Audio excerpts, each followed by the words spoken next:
안녕하세요. 이런 모임이 탄생하게 된 이유에 대해서 말씀드리려고 하는 거예요.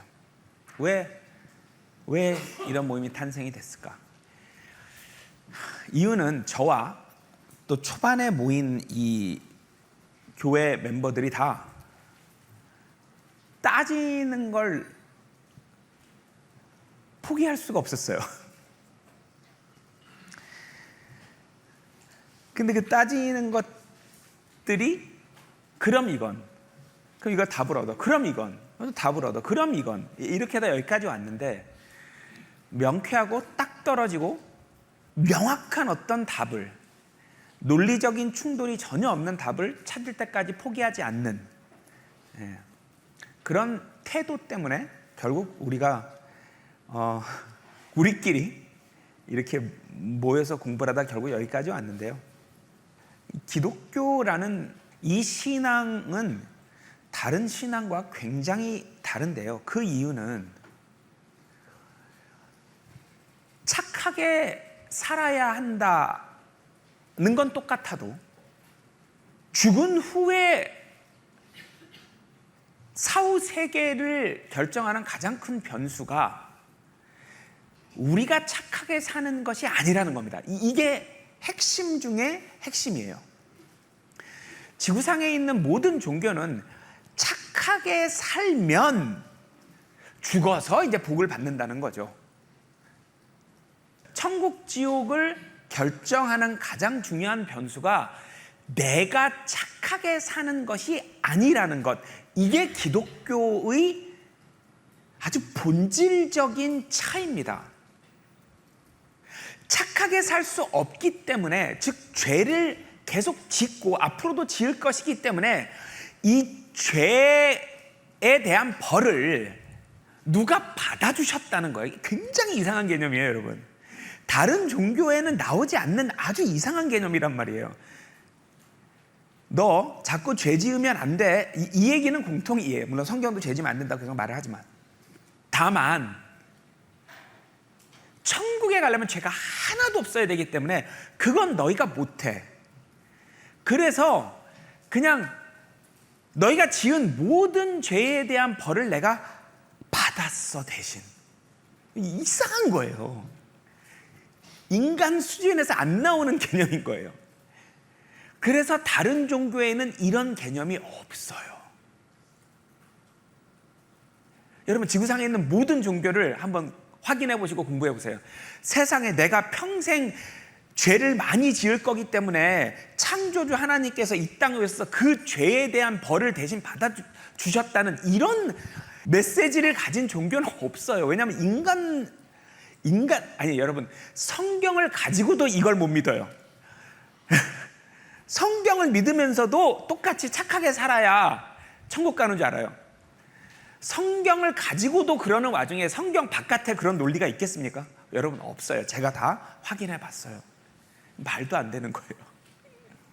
자, 이것이 기독교의 핵심인데, 그리고 다른 종교와의 차별점인데, 제가 처음에 너무 황당했던 건, 처음에 성경을 잘 모를 때, 근데 교회 다니고 아주 신실한 크리스찬이라고 믿는 사람들을 만나면, 제 친구들이나 선배들이나, 야, 그러니까 예수님이 우리가 평생 지을 죄를 다 알고 그걸 미래를 내다보실 수 있기 때문에 그거에 대한 벌을 십자가에서 대신 받아주셨다는 거 아니야, 그지? 그럼 이건 제가 지금 1인 2역 하는 겁니다. 제 친구가 이제 그럼 한 겁니다. 그럼 이제 제가 친구한테, 야, 그러면 벌을 전부 다 받아주신 거야? 평생 내가 지을 죄. 그러면 하나님이 보실 땐 네가 죄가 있어 없어? 많지. 아니, 방금 전에 네가 하나님 우리가 평생 지을 죄를 다 알고 벌을 받아주셨다며? 그러면 하나님 볼 땐 네가 죄가 많지. 아니, 미치겠는 거예요. 오늘은 그 얘기를 하려고 하는 거예요. 도대체 무슨 죄를 해결해 주신 거고 무슨 죄는 해결이 안 됐길래 죄짓지 말라고 하시는지, 그리고 어떤 죄는 다 지워주신 거고 어떤 죄는 아직까지 하나님 보시기에 있는 건지, 제 친구처럼 대답하면 안 돼요. 정확하게 설명을 할 수 있어야 됩니다. 무슨 죄를 씻어주신 거고 무슨 죄는 우리 책임인지를 정확하게 알고 계셔야 이 기독교만의 아름다운 대속의 진리를 설명을 할 수 있을 거 아니에요. 오늘은 그 얘기 하겠습니다. 자, 오늘 예배 제목입니다. 예수님은 어디까지 벌을 받아주신 걸까? 죄의 종류입니다. 기독교가 다른 종교와 다른 이유, 죽어서 천국 가는지 지옥 가는지가 우리가 착하게 사는지 못되게 사는지에 달려있지 않다, 이겁니다. 지구상에 있는 다른 모든 종교는 너 죽어서 좋은 데 가려면 혹은 좋은 걸로 다시 태어나려면 뭔가 착하게 살아야 돼. 근데 기독교만, 이 성경 속의 이 복음만 천국 가려면 죄가 하나도 없어야 돼서 너희 그렇게 못하잖아. 그래서 내가 내려가서 너희 대신 그냥 죄값을 다 치러버렸어. 너희가 이걸 믿기만 하면 내가 한 일이 실제 너희에게 적용이 돼서 너 죄가 하나도 없는 사람으로 천국에 올 수 있어. 이런 정말 비인간적인 메시지를 담고 있어요. 그래서 믿기가 어려운 거고, 그래서 심지어 성경을 믿으면서도 이걸 못 믿어요. 이 성경을 끼고 다니고 이 성경을 가지고 막 공부를 하면서도 천국 지옥이 자기에게 달려있는 것처럼, 자기가 앞으로 어떻게 하는지에 따라 천국 지옥이 결정되는 것처럼 믿고 살아요. 기독교인이라고 하는 분들이, 교회를 다니는 분들이. 그러니 다른 종교는 말할 것도 없죠. 전부 다 자기에게 달려있죠. 세상에 그 무서워서 어떻게 살아요. 자, 그러나 이 복음을 우리가 세상에 전하는 데 있어서 뭔가 당황스러울 때가 있어요. 야, 그러니까 우리가 평생 지을 죄를 하나님께서 미리 다 내다보시고 예수님을 보내서 대신 벌을 받아주셨다는 거잖아. 싹 다, 완전히 다. 그럼 야, 그럼 막 살아도 돼? 이 문제죠. 저도 참 많이 받는 질문이에요. 그럴 때 일단 안심시키기 위해서 제가 제일 먼저 하는 말은, 야, 내가 막 사니? 아니지. 일단 이렇게 시작해야 돼요. 이론적으로 설명하는 게 아니라 일단, 야, 내가 막 살지 않잖아. 그러네. 그 다음에 이제 대화가 되는 거예요. 죄가 어떤 기준으로 죄인지가 중요해.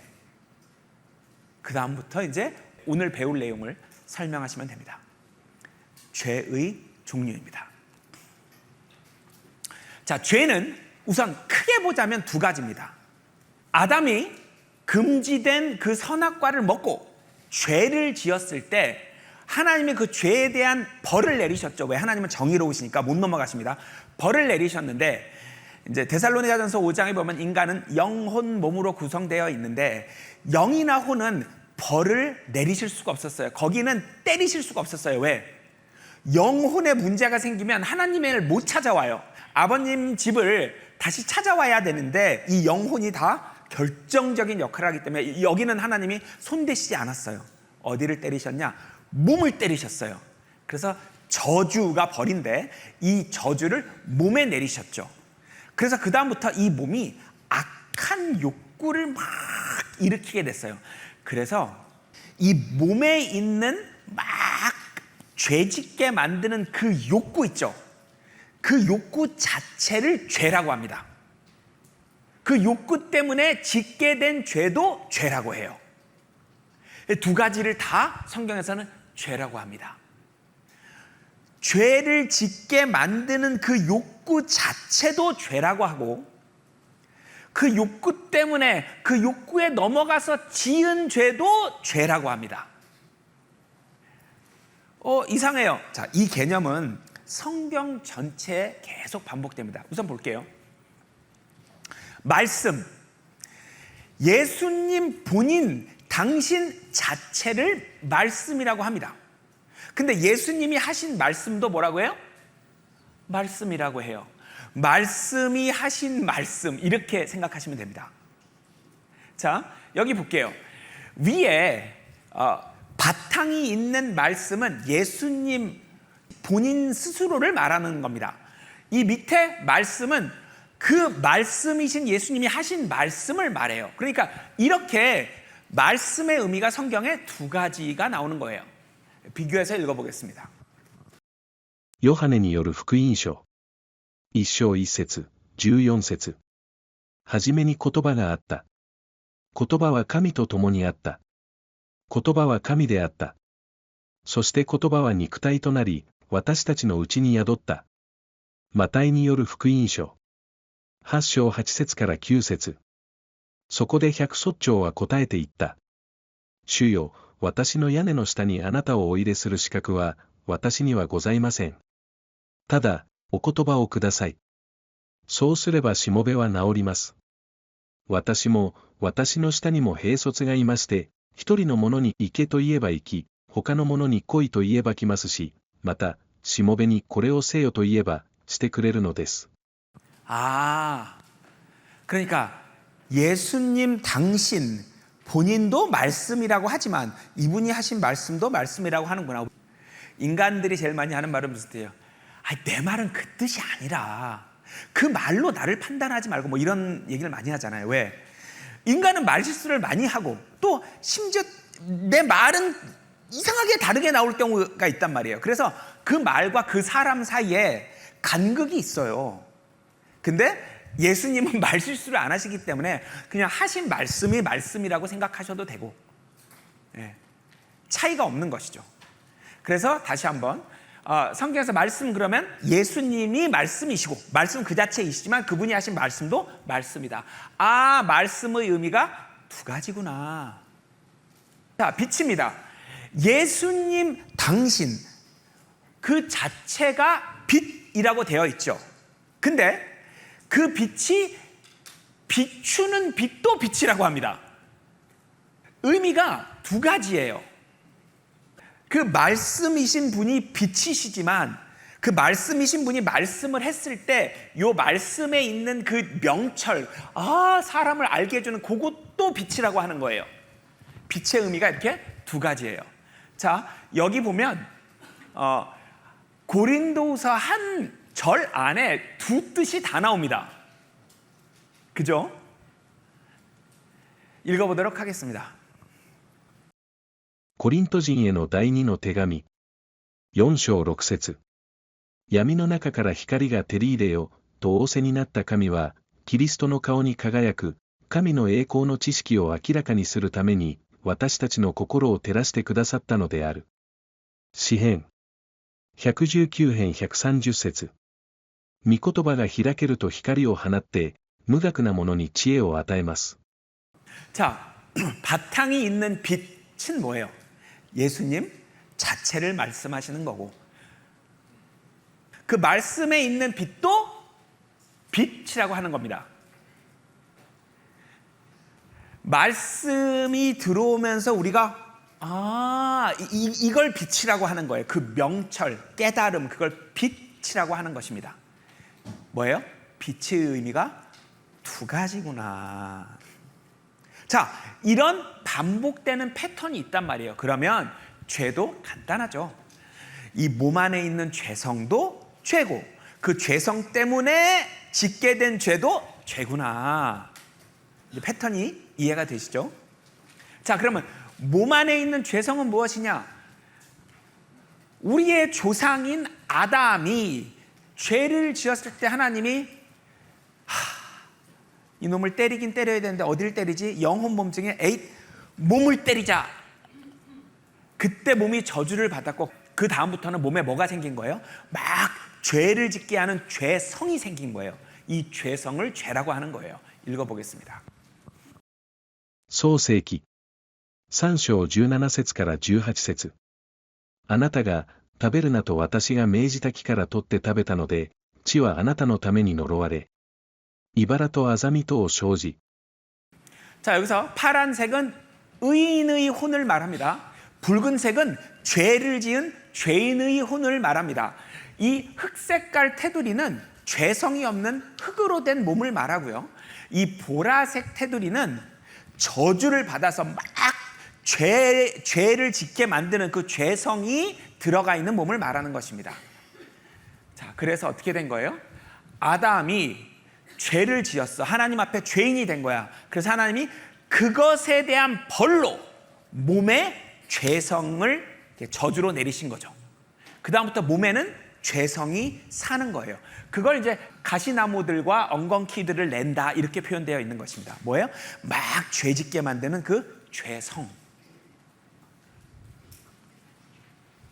육신 안에 죄가 살고 있다라고 되어 있으면 이거는 우리가 저지르는 죄를 말하는 거예요?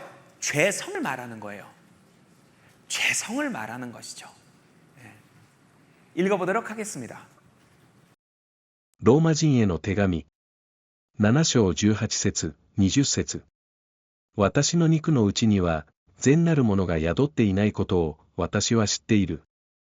もし、欲しないことをしているとすれば、それをしているのは、もはや私ではなく、私のうちに宿っている罪である。詩編。51編5節。見よ、私は不義の中に生まれました。私の母は罪のうちに私を身ごもりました。 여기서 죄악은 몸에 있는 죄성입니다. 하나도 복잡할 게 없어요. 이 구절들이 기독교 역사에서 어떻게 사용되냐면요. 원죄라는 용어로 사용이 돼요. 원죄, 오리지널 sin. 좀 이따 배울 로마서 5장이랑 이것들이에요. 그래서 로만 카톨릭, 동방정교회, 개신교 전부 다 이 원죄에 대해 설명을 합니다. 왜냐하면 이게 뭔가 인간이 저지르는 죄 같진 않잖아요. 내 몸 안에 뭐가 죄가 산다고 하니까. 그래서 너무나 많은 논문과 해석과 책들이 있습니다. 읽을수록 더 모르겠어요. 그냥 저주받은 몸 안에 있는 죄성 이렇게 간단히 설명할 수 있는 걸 뭐 어떻게 된 상태로 하나님과 단절이 되어 있는 상태고 무슨 상태고 왜 그럴까? 몸에 대한 이해가 떨어져서 그래요. 몸에 대한 이해가.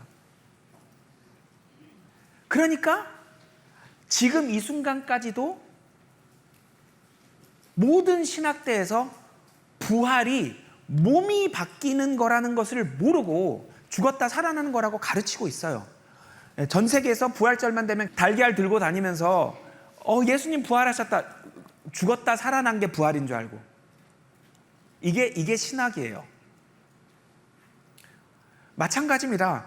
원죄, 여러분 기존에 있는 원죄에 대한 책이나 논문이나 설교 한번 읽어보셔도 좋을 것 같아요. 자, 우리 첫열매들에서 원죄의 해석이 뭐예요?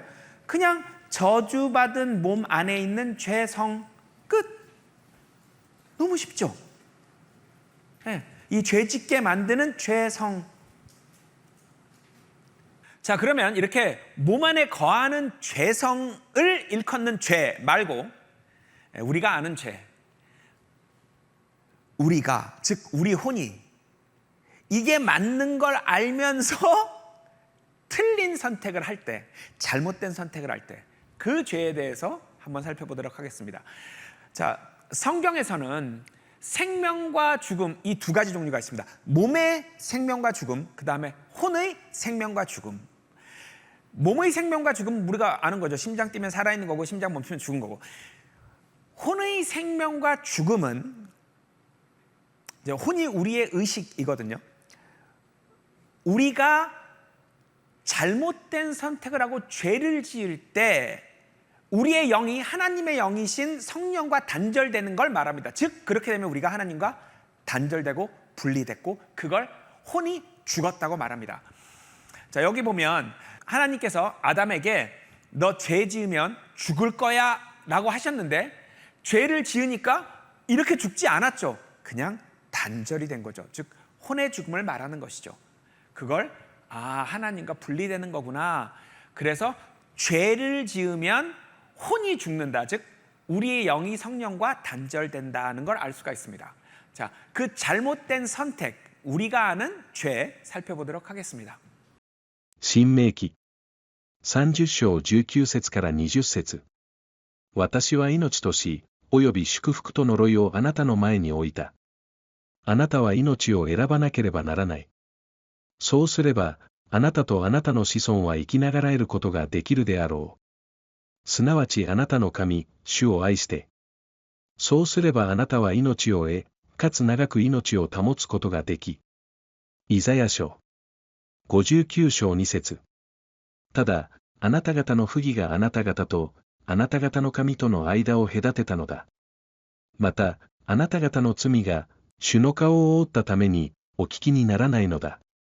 創世記2章17節しかし、善悪を知る木からは取って食べてはならない。それを取って食べると、きっと死ぬであろう。 자, 그래서 몸 안에 있는 죄성도 죄라고 하고 우리의 혼이 잘못된 선택을 하는 것도 죄라고 하는데 여기 로마서 5장에 보면 이 두 가지 죄가 다 나옵니다. 예. 자, 이거 이제 또 원죄 개념에 가장 많이 인용되는 구절들입니다. 읽어보겠습니다. ローマ人への手紙5章12節18節一人の人によって罪がこの世に入り、また罪によって死が入ってきたように、こうしてすべての人が罪を犯したので、死が全人類に入り込んだのである。このようなわけで、一人の罪過によってすべての人が罪に定められたように、一人の義なる行為によって、命を得させる義がすべての人に及ぶのである。 자, 이 로마서 5장 뒤에 보면 저 한 사람이 그냥 아담이라고 정확하게 설명이 됩니다. 아담 때문에 죄가 세상에 들어왔다라고 기록이 되어 있는 거예요. 여러분, 만약에 저 세상에 들어왔다는 저 죄가 인간이 저지른 죄라면 아담 때 인간이 처음 죄를 저질렀나요? 아니면 아담이 선악과 먹기 전에 이미 이브가 선악과를 먹어서 죄를 저질렀나요? 누가 먼저예요? 아담이 죄진 게 먼저예요? 이브가 죄진 게 먼저예요? 이브가. 그러면 온 세상에 죄 지은 사람이 한 명도 없는데 저 사람 때문에 죄가 처음에 세상에 들어왔어 라고 인간이 저지르는 죄를 말할 것 같으면 저 한 사람은 누구여야 돼요? 이브여야 되는 거예요. 근데 이 밑에 보면 저 한 사람이 아담이라고 나오거든요. 그럼 저 죄는 뭐예요? 둘 중에 인간 몸 안에 있는 죄성 아니면 인간이 저지르는 죄, 둘 중에 뭐예요? 죄성이죠. 예. 저 세상은 뭐예요? 세상 모든 사람이라고 생각하시면 됩니다. 아담이 죄를 지었는데 이 아담이 그 죄에 대한 벌로 몸의 저주를 받았잖아요. 근데 아담의 허리 안에는 우리가 들어있었단 말이에요. 성경의 개념에 보면 창세기 35장, 히브리서 7장에 보면 우리는 다 우리 아버지의 허리에 있었고 그 아버지는 할아버지의 허리 안에 있었고 그 할아버지는 증조 할아버지 허리 안에 있었고 쭉 가면 우리가 다 누구 허리 안에 있었어요? 아담 허리 안에 있었어요. 아버지 안에 있는 거예요. 우리 모두는. 어머님들께 죄송하지만 성경적인 개념은 그렇습니다. 그래서 이브가 만약에 선악과를 먹고 죄를 지은 상태에서 아담이 너 먹지 말랬지? 가서 죽어! 라고 하고 아담이 죄를 안 지었으면 우리 다 이 몸으로 안 태어났어요. 아담이 먹었을 때 그 안에 있는 우리 몸이 다 저주를 받은 거란 말이에요. 그래서 죄가 세상에 들어왔다라고 하는 말은 몸 안에 있는 죄성을 우리 모두 세상 사람 다 갖게 되었다 이 뜻입니다. 분명히 둘 중에 하나입니다. 여기서 사망은 몸의 사망을 말할까요? 혼의 사망을 말할까요? 혼은 죄를 지어서 하나님과 단절되는 걸 말합니다. 혼의 사망은. 자, 여기 보면 이 사망의 반대 개념이 생명인데 그게 뭐예요? 몸의 생명이 아니라 칭의. 하나님 앞에 죄 없네. 혼의 생명이란 말이에요. 칭의는 혼의 생명이니까 사망도 몸의 사망이에요? 혼의 사망이에요? 혼의 사망이죠. 두 가지밖에 없어요. 즉 몸 안에 있는 죄성 때문에 하나님 앞에 단절되는 일이 있었다 하고 이 그리하여 앞에 이제 킹제임스 성경 보면 이제 세미콜론이 있어요. 앞에 문장에 대한 추가 설명 이런 뜻입니다. 죄성 때문에 하나님과 단절됐는데 왜? 그 죄성 때문에 죄를 짓게 돼서 하나님하고 단절된다 이런 것이죠. 죄성 때문에 하나님과 단절됐어. 이 가운데 뭐가 비었잖아요. 그거를 세미콜론 뒤에다가 설명해 놓은 거예요. 그러니까 몸 안에 죄성이 있어서 이 죄성의 유혹을 못 견디고 우리가 죄를 지어서 하나님하고 단절되는 혼의 사망이 일어났다 이런 뜻입니다. 그래서 아담 한 사람의 범죄로 말미암아 모든 사람이 하나님과 단절되는 혼의 사망인 상태로 살아가게 되었다. 자, 인간이 태어날 때 몸은 생명이 있어요, 없어요?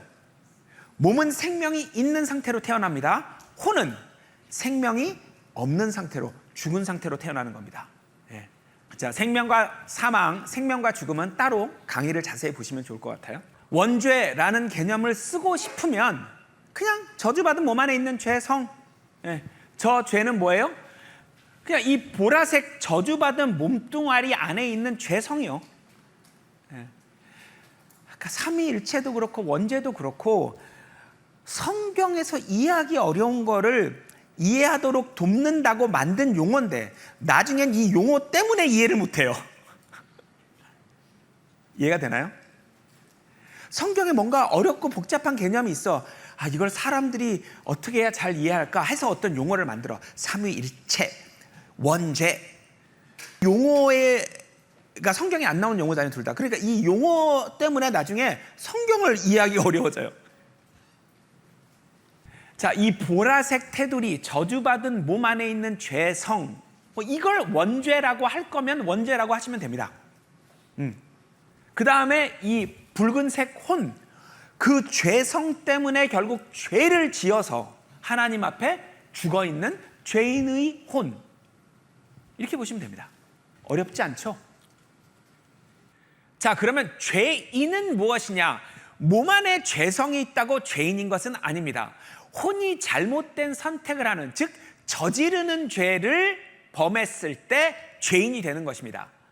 자, 이게 왜 중요하냐면 예수님께서 이 땅에 오실 때 우리와 같은 몸, 즉 죄성이 있는 몸으로 오셨다고 되어 있거든요. 자, 여러분 이건 성경 세미나 혹은 밀크 2강을 참조하십시오. 예수님께서 그런 죄성이 있는 몸을 가지고 계셨지만 그럼에도 불구하고 우리와는 다르게 잘못된 선택을 한 번도 안 내리셨어요. 그러니까 예수님께서는 죄성이 있는 몸을 가지고 있으셨지만, 즉 예수님의 몸에는 죄가 있었지만 예수님은 죄인이 아니었죠. 굉장히 중요한 개념입니다. 예수님은 끝까지 의인이셨습니다. 자, 그래서 죄의 종류, 몸 안에 있는 죄성도 죄라고 하고 그 죄성 때문에 지은 죄도 죄라고 합니다. 자, 그러면 이제는 그 죄성 때문에 짓게 되는 죄, 즉 혼이 잘못된 선택을 내리는 이 죄를 또 나눠보겠습니다. 잘못된 선택이라고 말하려면 근거가 있어야 돼요. 그게 뭐예요? 법이요. 그렇잖아요. 우리 이 세상에서도 죄 지었어 하려면 뭐가 있어야 돼요? 근거로. 법이 있어야 돼요. 예. 그래서 법정에서 맨날 법 가지고 싸우는 거 아니에요. 법을 어겼네 안 어겼네 하면서 이 법이 근거가 되는 거예요. 즉 죄라는 것이 성립하려면 법이 있어야 되는 거예요. 자, 그 법이 일단 율법, 그 다음에 이 구원의 법, 이렇게 두 가지로 나눠서 보시면 됩니다. 인간이 인생을 살다가 꼴까닥 이렇게 죽는 게 몸의 사망이에요. 죽자마자 눈을 뜨면 여러분 음부라는 곳 아니면 낙원이라는 곳에 가 있습니다. 그 기준이 되는 게 율법입니다. 자, 여러분 우리가 저 보라색 테두리 저주받은 몸 때문에 결국 죄를 지어서 이제 혼이 죄인의 혼이죠. 딱 죽자마자 율법 딱 옵니다. 한 개라도 어겼어, 안 어겼어. 박진영 이제 입력하면 율법을 어긴 게 쫙 뜹니다. 한 개만 있으면 음부로 갑니다. 근데 몸의 사망이라는 것은 몸과 혼이 분리되는 거여서 몸은 이 세상에서 썩어 없어지고 이제 혼이 음부로 가는 것이죠. 그래서 이 온몸이 불에 타는 것 같은 그런 극심한 고통을 겪다가 자, 심판해야 돼, 올라와. 그러면 몸을 다시 받습니다. 근데 여러분 여기 보시면 저주받은 보라색 몸이 아니라 아담이 처음에 만들어졌던 그 죄성이 없는 이 흙의 몸이죠. 다시 영혼 몸이 다 갖춰진 상태에서 심판을 받는데 이 심판에서 새하늘 새 땅으로 가느냐 불변못으로 가느냐 결정이 되는 것입니다.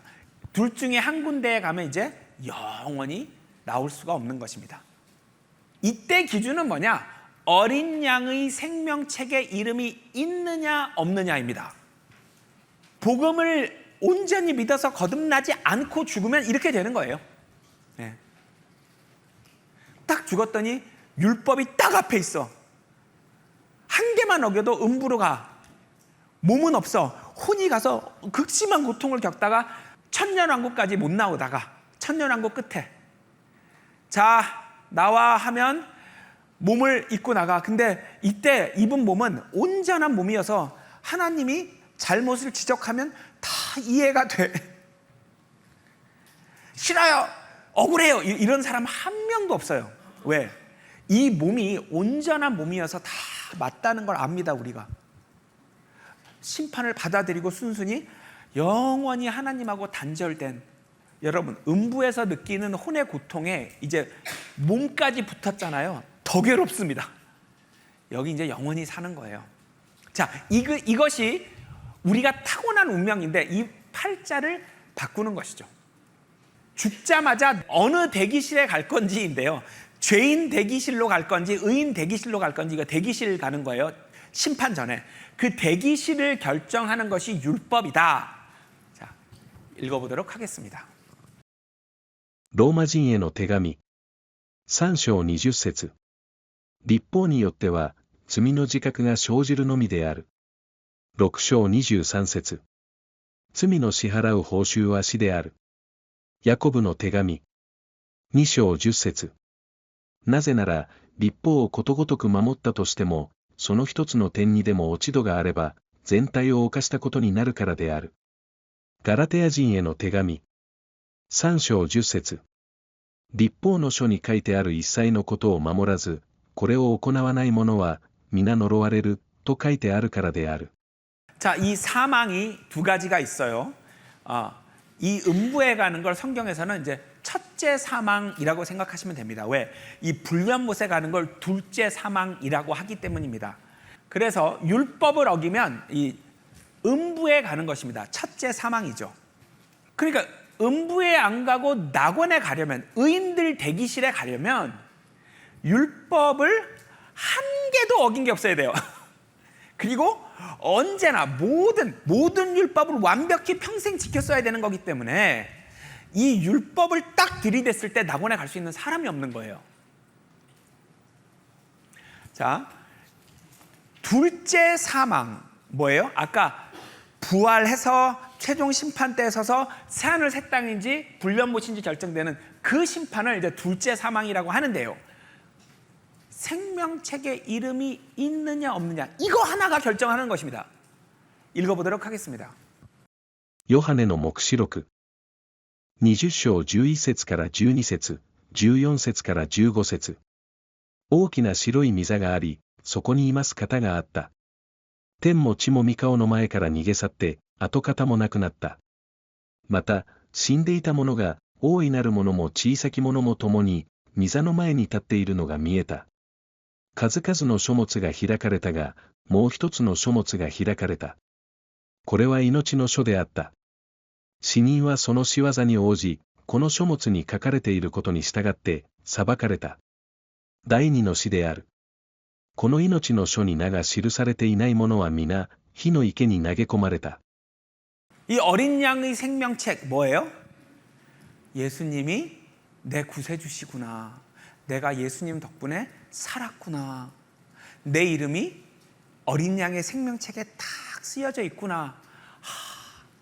이걸 이제 우리가 구원받았다. 혼의 구원이죠. 혼의 구원, 거듭남 이렇게 이제 설명을 하는 것이죠. 내 이름이 생명책에 있을 걸? 여러분 이거 큰일 납니다. 큰일 나요. 있지 않겠어? 큰일 납니다.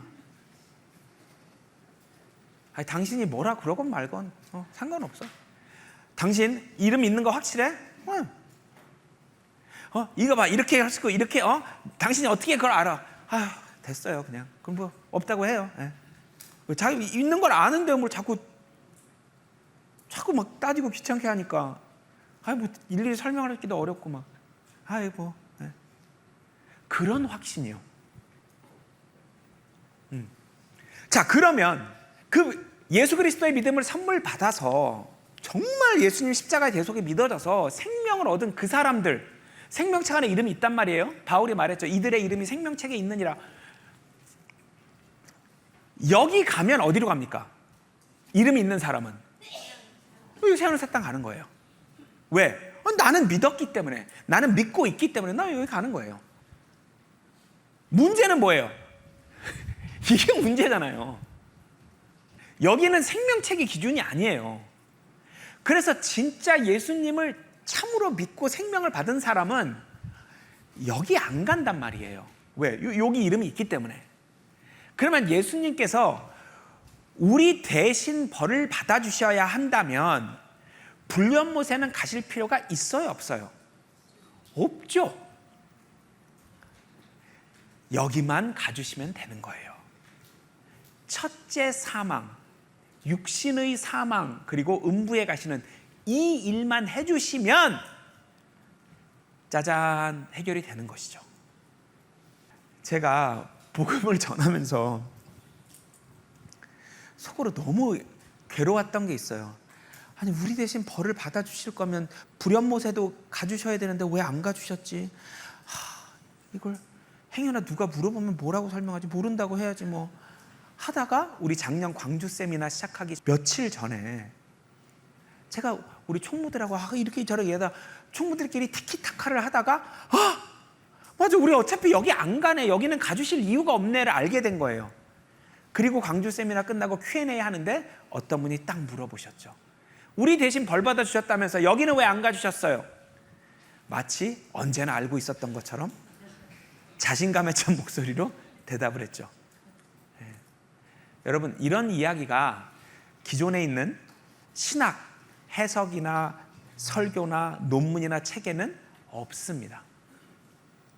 왜 불연못을 안 가셔도 됐는지 없습니다. 여러분 찾아보세요. 자, 그래서 예수님이 음부만 가주셨으면 되는 거였구나. 이렇게 된 거죠. 그래서 예수님이 십자가에서 돌아가셨어야 하는 이유는 이 율법 기준으로의 죄를 해결해 주시면 되는 거예요. 자, 예수님께서 우리를 위해 벌 받아 주신 죄는 율법을 기준으로 죄라고 하는 그걸 벌 받아 주신 거예요. 왜? 이것만 해결해 주시면 되니까. 저기는 우리 어차피 해결이 돼 있잖아요. 믿음만으로. 이 율법 어긴 죄를 다 대신 벌을 받아 주셔야 이 고비를 넘어갈 수 있기 때문에 율법을 기준으로 죄다 하는 건 다 벌 받아 주신 거예요. 그래서 십자가에서 돌아가신 이유는 뭐예요? 율법의 의라는 게 뭐냐면요, 율법을 기준으로 봤을 때 죄가 하나도 없는 걸 율법의 의라고 하는 거예요. 여러분 너무 구체적으로 명확하게 쓰여 있습니다. 예수님께서 어떤 죄를 벌받아 주신 거야? 율법을 기준으로 죄라고 하는 것들, 이걸 벌받아 주신 겁니다. 읽어보도록 하겠습니다. ガラテヤ人への手紙3章10節13節律法の書に書いてある一切のことを守らず、これを行わない者は皆呪われると書いてあるからである。キリストは私たちのために呪いとなって、私たちを律法の呪いからあがない出してくださった。聖書に気にかけられるものはすべて呪われると書いてある。ローマ人への手紙。8章3節から4節。神は御子を罪の肉の様で罪のために使わし、肉において罪を罰せられたのである。これは律法の要求が肉によらず霊によって歩く私たちにおいて満たされるためである。 예수님의 몸에 죄를 선고하셨어요. 뭐예요? 몸이 죽어야 되는 거예요. 몸의 사망. 몸의 사망. 이렇게 하신 거예요. 그렇게 되면 율법 기준으로는 죄 없음 이렇게 되는 거예요. 성경은 애매하게 진리를 설명하지 않습니다. 자, 이제 3장 25절 저희 천열매들에서 너무 사랑하는 소중한 구절이죠. 예수 그리스도의 믿음이라는 믿음이 성경에 나오는데 이 믿음이 도대체 무엇이냐? 여러분 이거에 대해서 자세히 아시려면 또 믿음에 관해서 따로 설명이 되어 있는 설교가 있습니다. 그걸 꼭 보시면 좋을 것 같습니다.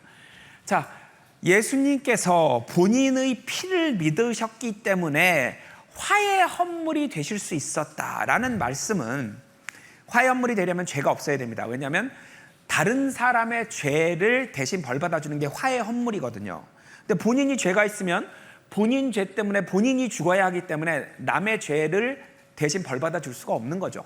그래서 화해 헌물이 되셨다는 건 죄가 없으셨다는 이야기인데 어떻게 죄를 안 지으실 수 있었냐? 본인의 피를 본인이 믿은 거예요. 이 피란 무엇이냐? 몸의 사망.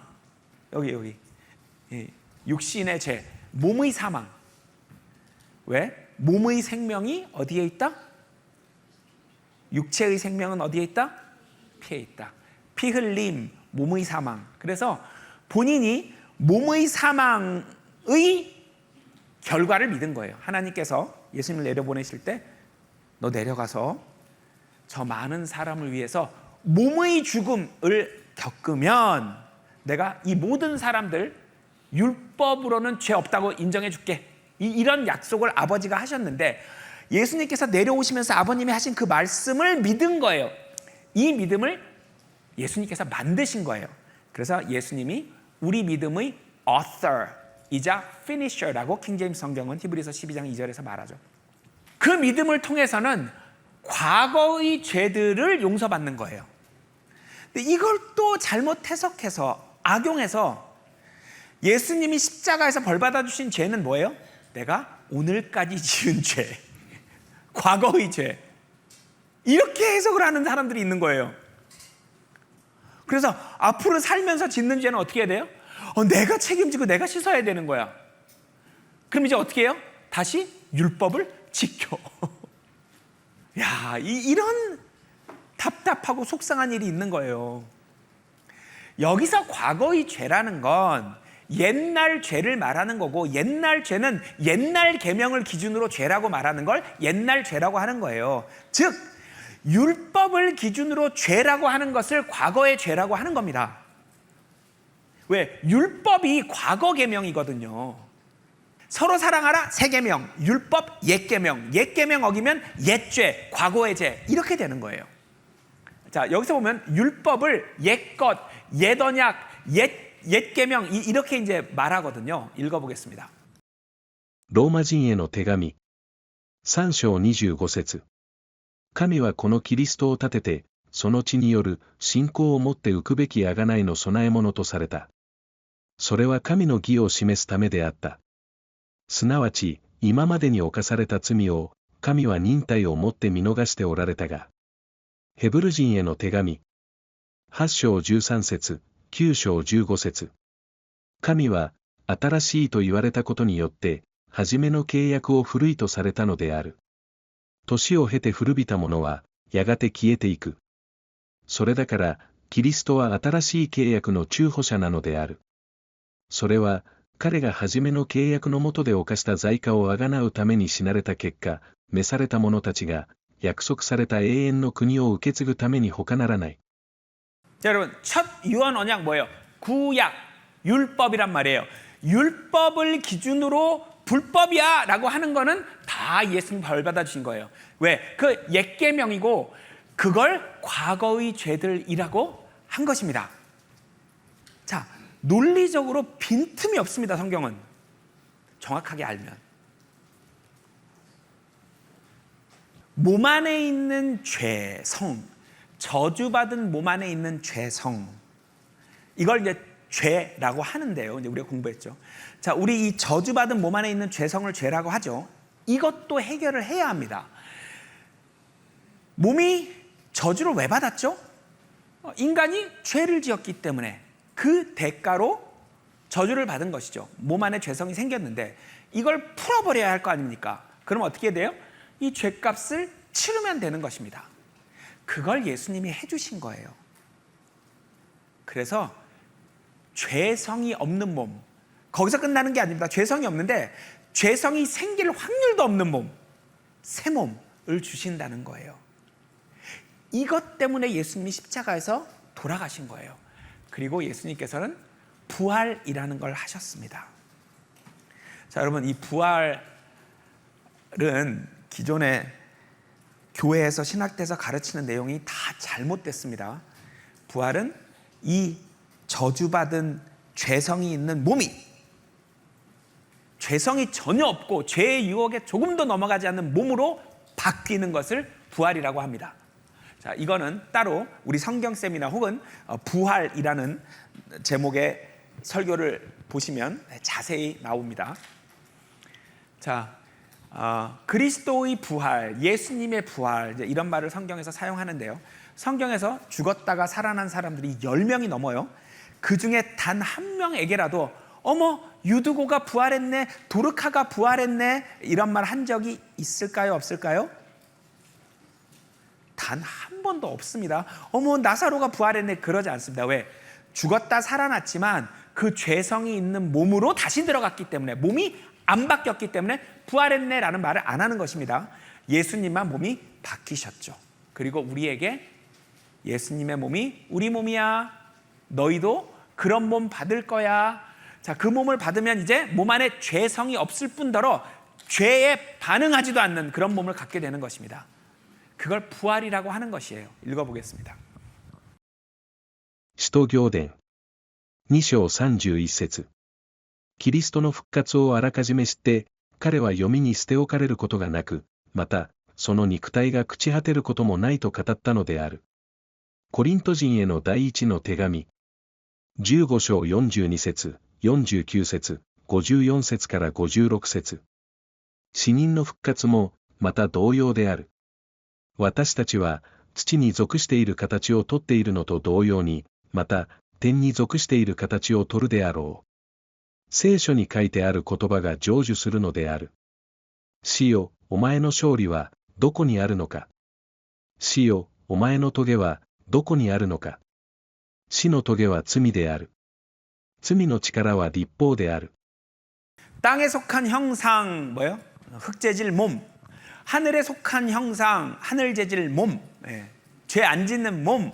그 몸 받으면 죄 짓게 해봐라, 메롱메롱 해도 전혀 죄를 지을 확률이 없는 거예요. 자, 몸 안에 있는 죄성도 죄라고 하고 그 죄성 때문에 저지른 죄도 죄라고 하는데, 자, 몸 안에 있는 죄성은 무엇으로 해결해요? 몸이 바뀌어서 해결되는 거예요. 몸 안에 죄성이 없는 몸으로. 그걸 부활이라고 해요. 근데 그렇게 하려면 이 잘못된 선택, 즉 저지른 죄에 대한 대가를 다 지불해야 몸의 저주를 풀 수가 있잖아요. 몸의 저주가 죄 때문에 내려졌기 때문에. 그래서 율법을 기준으로 죄라고 하는 모든 죄는 다 예수님께서 십자가에서 대신 벌을 받아주셨고, 죄값을 치렀기 때문에 몸의 저주를 풀 수가 있어서 새 몸을 받게 되었다. 이런 이야기입니다. 그래서 몸 안에 있는 혼의 잘못된 선택으로 저주받은 몸을 갖게 된 거잖아요. 그래서 이걸 해결을 하면 저주가 풀리고 새 몸을 받는다, 이런 이야기입니다. 자, 아담이 처음에 저지르는 죄, 잘못된 선택을 함으로써 몸 안에 죄성이 있는 저주받은 몸을 받게 된 거잖아요.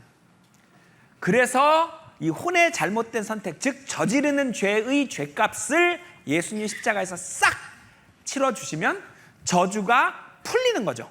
그리고 새 몸을 받는 것이죠.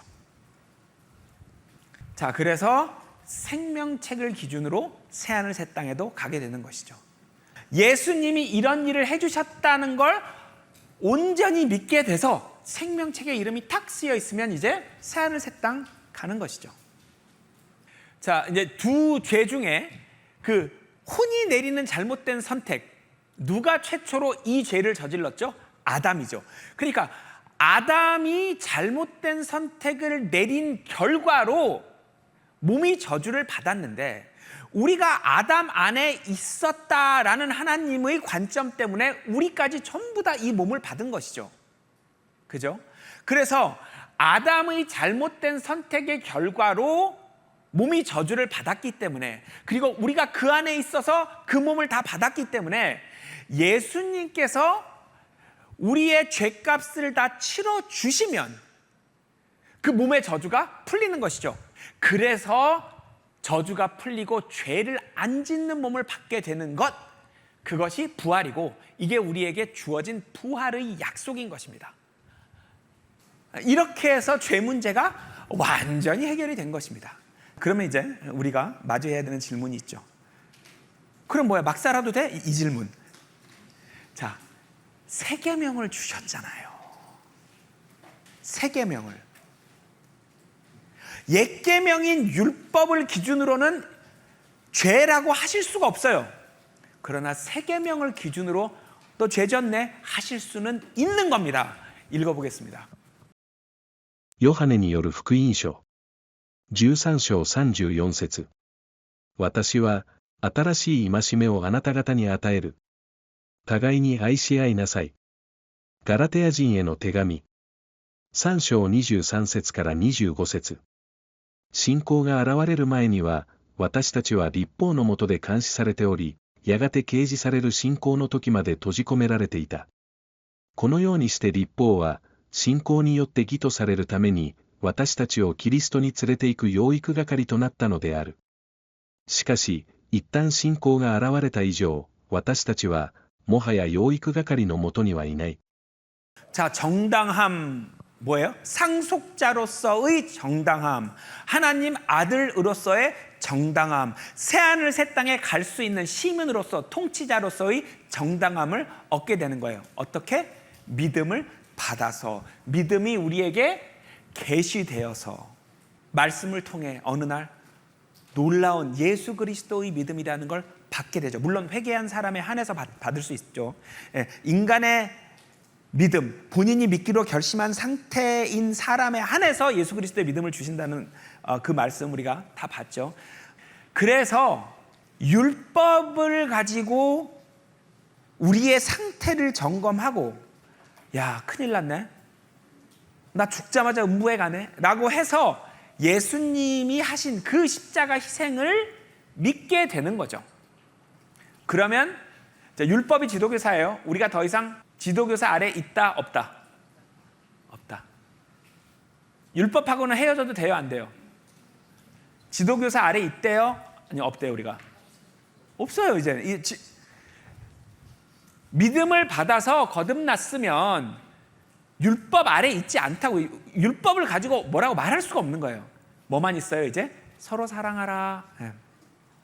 서로 사랑하라는 것은 사이좋게 지내라가 아니라, 우리 시대의 복음에 의하면 우리가 예수 그리스도의 몸의 지체라고 되어 있잖아요. 예수님의 머리, 우리가 몸, 개인적으로는 간, 허파, 쓸개. 아, 우리 몸이 서로 어떻게 사랑하지? 각자 이 전체 몸을 위해서 자기 역할을 열심히 하는 걸 서로 사랑한다고 하는 거예요. 이 예수 그리스도의 몸, 이 사도행전 2장 오순절 때 시작된 이 교회가 건강하게 잘 자라서 예수님의 신부로 완성이 되는 일에 한 명 한 명이 자기 자신을 헌신하는 걸 서로 사랑한다고 하는 것입니다. 여기에 방해되는 게 다 죄인 것입니다. 우리가 살인을 했어. 그러면 율법에 살인하지 말라를 어겼네, 이렇게 해서 우리를 죄인이라고 말할 수는 없지만, 살인을 하면 여러분 그 다음부터 전도를 할 수 있어요, 없어요? 못하죠. 그래서 죄인 거예요. 뭘 기준으로? 세 계명을 기준으로. 그러니까 세 계명을 기준으로 죄인 것과 율법을 기준으로 죄인 것 중에 겹치는 게 많죠. 살인하지 말라, 거짓말하지 말라, 뭐 많은 게 겹치죠. 그래서 율법 중에서 요거 겹치는 건 골라서 지켜야겠다 이렇게 생각하실 게 아니라 그냥 율법하고는 헤어지시고 세 계명 하나만 보시고 그걸 기준으로 살아가시면 되는 것입니다. 자, 거듭난 성도들도 징계라는 것을 받는데 예수님께서 아니 죄값을 다 치러주셨으면 왜 징계를 받아요? 안 받아야 하죠. 근데 징계를 받죠. 뭘 기준으로? 세 계명을 기준으로. 너 잘못했어. 서로 사랑하라에 어긋나는 일을 했어. 그래서 징계를 받는 것입니다. 율법을 어겨서 받는 게 아니에요. 이 징계 중에 우리 시대를 살아가는 사람들을 위해 기록된 로마서를 포함한 바울의 서신 13통은 이 징계 안에 지옥 가는 것이 포함되어 있다, 포함되어 있지 않다. 포함되어 있지 않다. 징계를 받는데 하나님이 이제 세 계명을 기준으로 잘못했으면 때리시는데 지옥에는 안 보내신다. 세상과 함께 정죄받는다는 게 지옥 가는 걸 말하죠. 지옥에는 안 간다. 근데 바울이 쓴 13통 바깥에 53권에서는 세 계명을 기준으로 징계를 하시다가 해도 너무하면 지옥에 갈 수 있다. 이것이 바울의 서신 13통과 나머지 53권의 가장 큰 차이죠. 거듭난 성도가 구원을 잃어버릴 수 있다 없다. 즉 지옥에 갈 확률이 있다 없다. 비교해서 읽어보겠습니다. ヘブル人への手紙12章8節14節訓練があなた方に与えられないとすれば、それこそあなた方は私生児であって本当の子ではない。すべての人と相和し、また自ら清くなるように努めなさい。清くならなければ誰も主を見ることはできない。コリント人への第一の手紙11章30節32節あなた方の中に弱い者や病人が大勢おり、また眠った者も少なくないのはそのためである。しかし裁かれるとすれば、それはこの世と共に罪に定められないために主の懲らしめを受けることなのである。 자, 그래서 징계는 죄를 지은 걸 혼내시는 건데 무엇을 기준으로 죄를 판단하신다고요? 율법 아니면 세 계명? 세 계명. 자, 그러면 유대인 시대에는 왜 징계에 지옥까지 포함되느냐? 유대인 시대에는 뭔가를 더 주신 거예요. 지금 우리 이 이방인 시대, 이전 시대 혹은 이 이방인 시대가 끝나고 우리가 공중에서 예수님 만나고 그 뒤에 있는 7년 한난, 이런 유대인의 시대에는 성도들이 우리가 받지 못하는 무언가를 받는 거예요. 읽어보겠습니다. ルカによる福音書12章48節多く与えられたものからは多く求められ、多く任せられたものからはさらに多く要求されるのである。 하나님께서 유대인 시대를 살아가는 성도들에게 뭔가를 더 주셨다. 예를 들자면 유대인 시대에는 성도들이 막 죽은 지 며칠 된 사람을 살려낼 수가 있습니다. 우리 시대에 이거 할 수 있는 사람 있어요 없어요? 아무리 독실한 사람도 죽은 지 며칠 된 시신을 살려낼 수 있어요? 안 되죠. 근데 유대인 시대에는 이렇게 엘리야, 엘리사, 베드로, 바울도 이제 사도행전 28장 전에는 이런 일을 하죠. 이런 일을 막 합니다. 또 모세는 바다를 가르고 지나가죠. 우리 시대에 바다 가를 수 있는 사람 있다 없다? 없다. 여호수아 강을 가르고 지나가죠. 우리 한강을 가를 수 있다 없다? 없다. 그래서 유대인 시대는 진짜 뭔가를 더 주시는구나. 근데 이렇게 단순히 신비한 일만 하는 능력이 아니라 죄성과 싸울 수 있는 능력도 우리랑 비교가 안 됩니다. 자, 초대교회에서 2만 명, 3만 명이 재산을 합쳐서 같이 쓰는데 잘 살아요. 몇만 명이. 또 유대인 시대에는 거듭나서 교제 안에 있으면 죄를 안 지을 수도 있어요. 이 죄성을 완전히 제압할 수가 있는 거예요. 우리 시대랑 다르구나. 이 영적 능력을 어마어마하게 주시는구나. 그래서 더 요구하시는구나. 바울에서는 천국 오는 거, 죄 없는 거, 그거 믿음이면 돼. 거듭났으면 돼. 바울 서신 바깥에는 뭐예요? 그걸로 안 돼. 새 계명을 심각하게 어기면 징계를 받다 지옥도 있어. 이렇게 다른 것이죠. 비교해서 읽어보겠습니다. ヤコブの手紙。2章21節、24節。私たちの父祖、アブラハムは、その子イサクを祭壇に捧げたとき、行いによって義とされたのではなかったか。これでわかるように、人が義とされるのは、行いによるのであって、信仰だけによるのではない。ローマ人への手紙。4章2節、5節。もしアブラハムが、その行いによって義とされたのであれば、彼は誇ることができよう。しかし、神の御前では、できない。働きはなくても、不信心なものを義とする方を信じる人は、その信仰が義と認められるのである。 자, 우리 시대에는 덜 주셨기 때문에 믿음이면 천국, 유대인 시대에는 더 주셨기 때문에 믿음 가지고 안 돼. 행위까지 가져와. 더 많이 준 사람에게는 더 많이 요구하신다. 그래서 성경은 바울이 쓴 열쇠통 안에는 무할례자들에 대한 복음, 즉 이방인 시대, 이 시대를 살아가는 사람들을 위한 복음, 성도들이 바다를 가르고 지나갈 수 없는 시대, 죽은 지 며칠 된 시신을 살려낼 수 없는 시대를 살아가는 사람을 위한 복음, 믿음이면 충분해. 할례자들에 대한 복음, 유대인 시대를 살아갈 성도들을 위한 복음. 거듭난 걸로 안 돼. 너 바다 가를 수 있지. 죄 완전히 억누를 수 있지. 그래서 믿음만으로 안 돼. 행위도 내놔. 자, 이렇게 복음이 구별이 되는 것이죠. 자, 이건 다 새 계명에 관한 이야기입니다. 율법 아니에요. 새 계명을 어겼을 때 지옥까지 갈 수 있는지 없는지 이 차이인 거예요. 여전히 기준은 새 계명입니다. 율법 아니에요. 자, 이 두 가지 복음을 구분하는 내용에 대해서는요, 여러분 우리 밀크 시리즈 3강부터 쭉 보시면 됩니다. 자, 그러면 우리가 살고 있는 이 이방인 시대를 위한 복음, 즉 무할례자들에 대한 복음, 즉 바울이 본인의 서신 열쇠통에서 전한 복음은 어떤 구원의 원리를 가지고 있냐면요, 그 무시무시한 심판들을 우리가 이미 다 받았다는 겁니다. 어떻게? 박진영 개인이 그 심판을 받으면 지옥에 가니까 박진영이 예수님의 아내의 지체 중에 하나가 돼서 하나님께서는 예수님을 남편, 우리를 아내 이렇게 보시고 이 부부를 그냥 한 사람으로 보신다는 거예요. 그것 때문에 2000년 전에 하나님께서는 그 독생자 예수를 이 땅에 보내신 거예요. 우리 남편이 돼주시게. 그러면 이 부부는 하나님 앞에 그냥 진짜 사람이었던 거예요. 이 사람이 그 무시무시한 심판을 다 대신 지나간 것입니다. 자, 읽어보도록 하겠습니다. エペソ人への手紙。5章23節、30節から31節。キリストが教会の頭であって、夫は妻の頭である。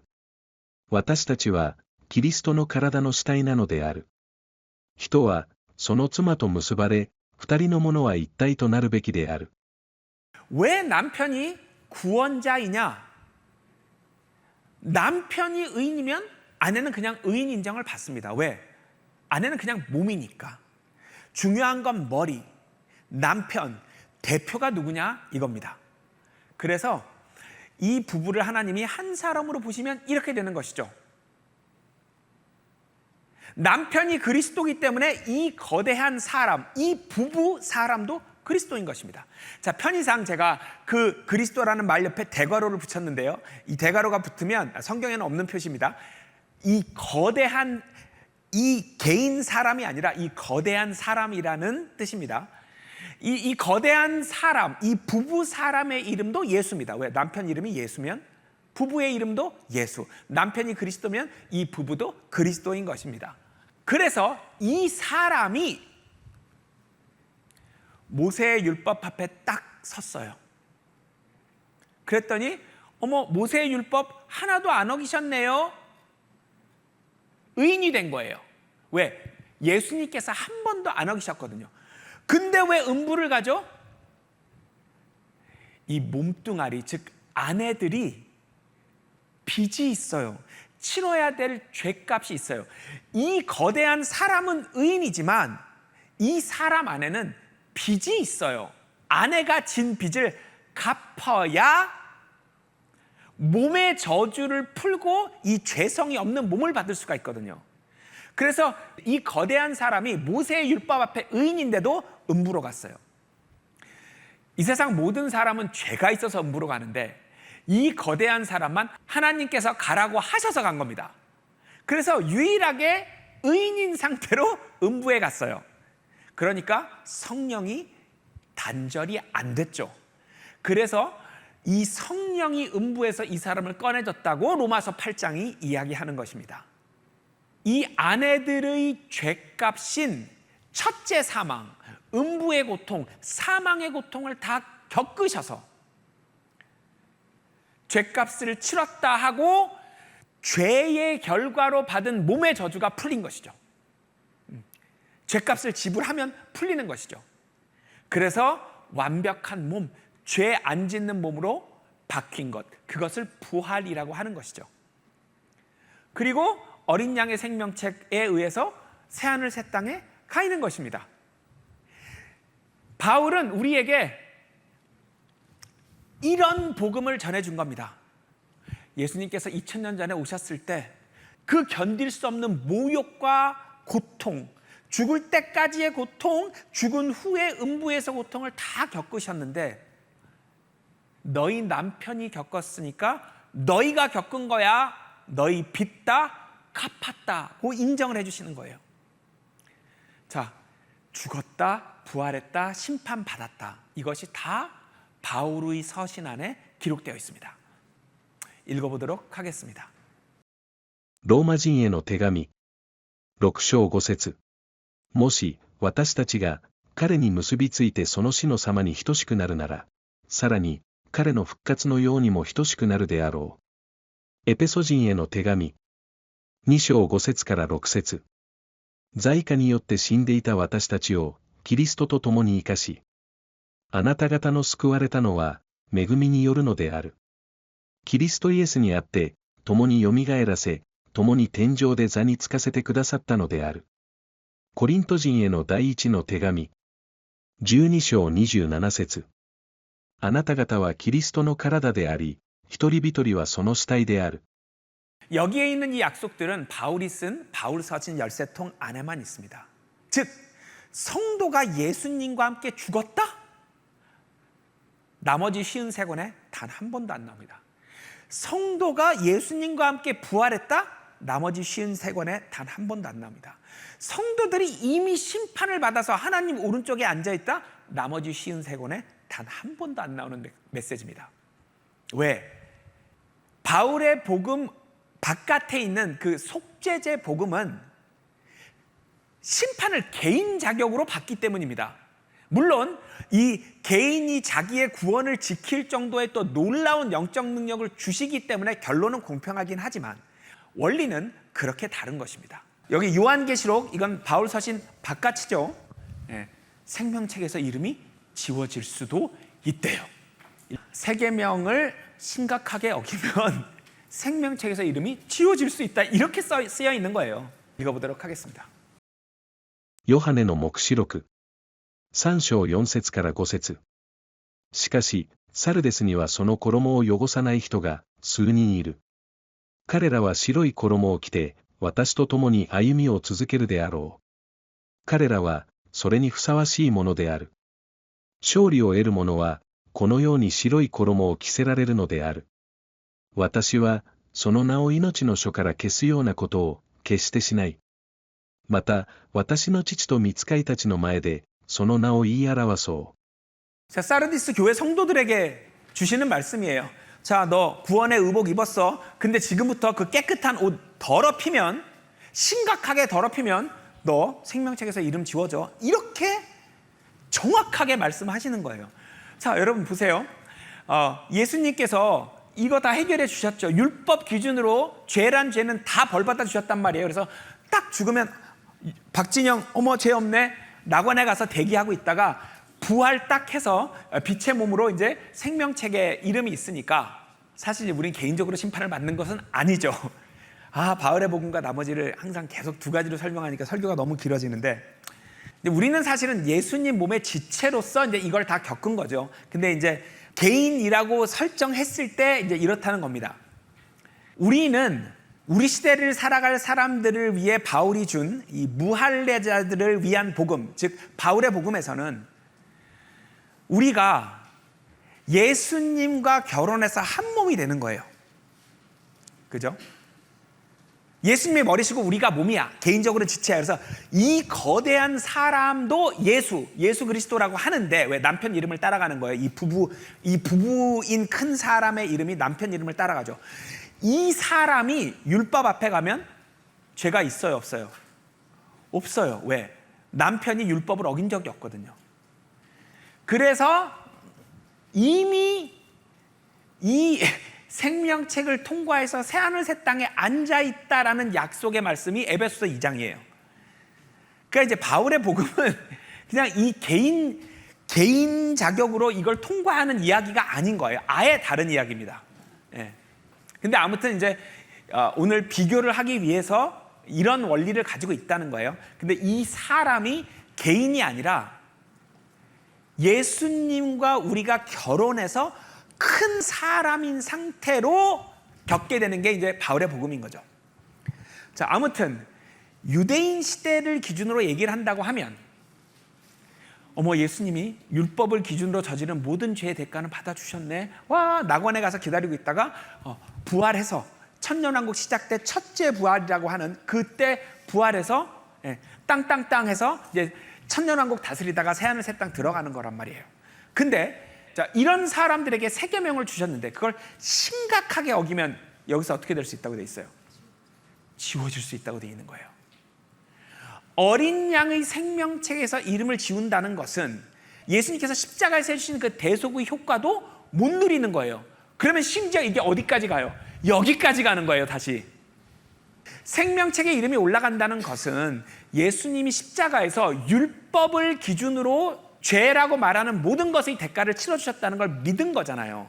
근데 저기서 지워지면 여기서 의롭다라는 판정을 받을 수가 없는 거예요. 그래서 세 계명을 어겨서 생명책에서 지워지면 율법 앞에서도 죄인이 돼버려요. 그래서 거듭난 성도인데도 불구하고 죽어서 음부에 가고 부활해서 생명책이 없어서 불면못에 가는 것이죠.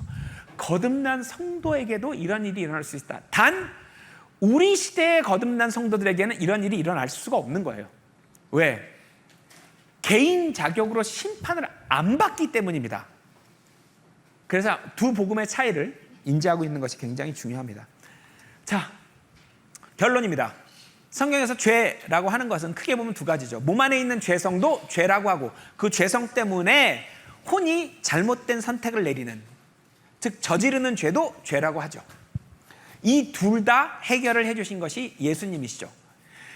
혼의 잘못된 선택 중에 율법을 기준으로 잘못된 선택이야 라고 하는 죄는 십자가에서 다 벌을 받아주셨고 그것 때문에 죄값을 치렀기 때문에 몸 안에 내려진 저주가 풀리는, 즉 죄성이 사라지는 일이 있을 수 있는 것이죠. 그리고 새 몸을 받는 거죠. 그걸 부활이라고 하는 것이죠. 그 다음에 그걸 믿었기 때문에 이제 두 번째 최종 심판, 새하늘 새 땅에 갈 수 있는 것이고 그런 사람들에 한해서 이제 세 계명을 기준으로 징계를 주시는데, 자, 여기 징계 붉은색이 아니라 주황색으로 되어 있죠. 우리 이방인 시대를 기준으로 하는 것입니다. 저 징계에는 지옥 가는 것이 포함이 돼요, 안 돼요? 안 되죠. 이것이 성경에 나오는 죄의 종류입니다. 그래서 예수님께서 십자가에서 무슨 죄들의 대가를 치러주신 건지 정확하게 알아야 하고 그걸 믿은 우리는 하나님 앞에 어떤 걸 죄로 인정받는지 그것도 정확하게 알아야 할 것입니다. 네, 오늘은 여기까지 하겠습니다.